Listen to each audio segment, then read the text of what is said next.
কয় বন্ধু আরেকবার শোনাও না। এবার মুসাফির কয় আমার তো ছাগলের পাল সবটাই দিয়ে দিলেন, এবার কি দিবেন? মনে প্রশ্ন জাগে না, এবার কি দিবেন? ইব্রাহিম আলাইহিস সালাম বলে, ও মুসাফির, তুমি আল্লাহ তাআলা প্রশংসা করেছ,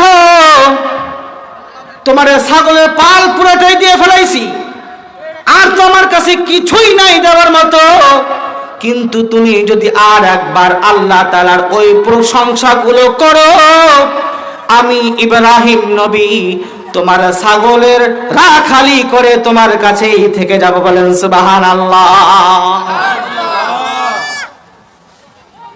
एकदम भी मुहब्बत छुप ना सके जब तेरा किसी ने नाम लिया, एकदम भी मुहब्बत छुप ना सके जब तेरा किसी ने नाम लिया। প্রশংসা সবই কেবল তোমারি, প্রশংসা সবই কেবল তোমারি, রব্বুল আলামিন। দয়ালু মেহেরবান করুণায় ফুরান, দয়ালু মেহেরবান করুণায় ফুরান, আর কেহ নয় তুমি মালিক শেষ বিচারের দিন, শেষ বিচারের দিন।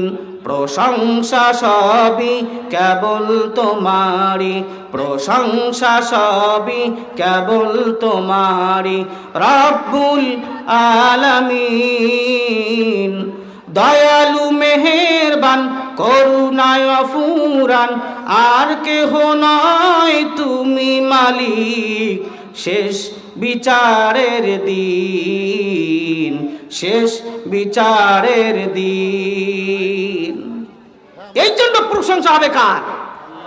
কারণ যে আল্লাহ তাআলাকে মুহাব্বত করে, সে আল্লাহ তাআলা প্রশংসা শুনতে ভালোবাসে, সে চায় আমার সামনে আল্লাহ তাআলার গুণগান আরো বেশি হোক। কারণ যে যাকে মুহাব্বত করে তার আলোচনা সে বেশি করে। মান আহাব্বা শাইআন আকসারা যিকরাহু